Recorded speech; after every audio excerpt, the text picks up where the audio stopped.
Ngayong araw ay papasyal naman tayo sa Dinadayong Cafe na may overlooking view ng Angat River at Sierra Madre Mountain. At alam nyo ba na ito ay paboritong pahingahan ng mga nagbibisikleta at mga motorista papunta sa DRT? At guys, sa mga hindi nakakaalam ay may tagusan na rin dito sa mga nanggagaling ng Rizal at Bulacan. So, tara?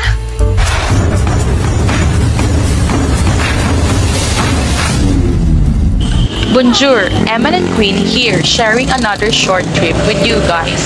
Welcome sa Pugpog Bikers Highlands na located sa Angat, Bulacan. Guys, matagal nang may nag-recommend na puntahan namin ito at matagal na naming pinag-iisipan na bistahin ito, ngunit hindi kami matuloy-tuloy dahil na rin sa masamang panahon. Kaya napakasaya at ito ay napuntahan rin. O, diba? Kasama pa kayo? Perfect nga ang panahon noon at makulimlim lang. Enjoy na enjoy namin ang biyahe with matching pakanta-kanta pa.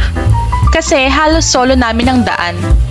Sayang nga at hindi pa namin makuhanan kasi naman baka puro alog ang makita nyo sa video. But soon guys, kasama na kayo pati sa travel at i-manifest na namin ang magkaroon ng bagong action cam. Nga pala guys, medyo madami ang baku-baku sa daan papunta kaya konting ingat lang. Around 30 minutes lang ang travel time namin dahil within Bulacan din kami. Napagkasunduan namin na dito na kami kumain ng lunch.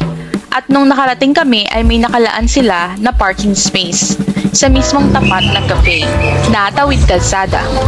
Guys, advisable na weekdays kayo pumunta dahil nga sa Dinadayo ito ay super dami daw ng customers sa weekends at baka maghintay kayo sa pagpark pa lang. Pero kung no choice kayo at weekends lang kayo available, worth it naman guys. Kasi napakaganda ng lugar. Ramdam mo yung simoy ng hangin na kahit tanghaling tapat ay malamig. Sobrang relaxing talaga. Meron din silang baggage area for helmets. Sana lahat ng establishment may paganito, kaya naman dagdag points ito sa kanila. First time ko nga maka-experience ng may baggage area for helmets. May sabitan pa. Pagdating sa pagkain, may ino-offer sila na snacks kagaya ng french fries, nachos, sandwich, hamburger with fries, chicharon bulaklak, at madami pa. Then sa mga appetizers naman ay may mga solo dish at good for sharing gaya ng crispy calamares, fish fillet, lumpiang Shanghai, bangus, ala pobre, crispy kare-kare, fried chicken, barbecue platter, mixed shrimp tempura, tokwat baboy, crispy pata, chicken wings. Ay guys, basta madami ito. Ilalagay na lang natin yung menu sa screen.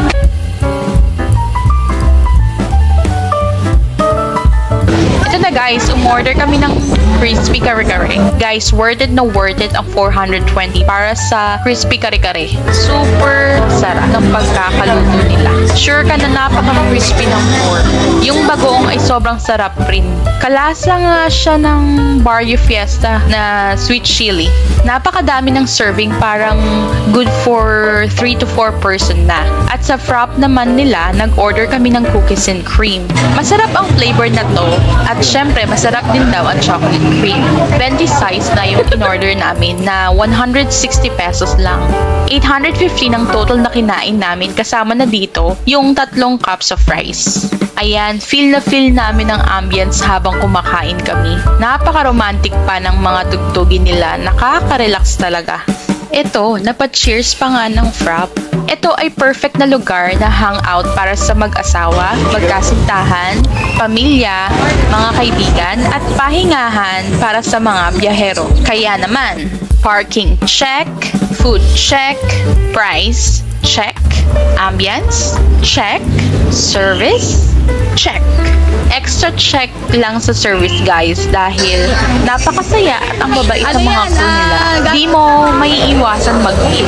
At ayan, inabutan din namin si Kuya na nasa parking area.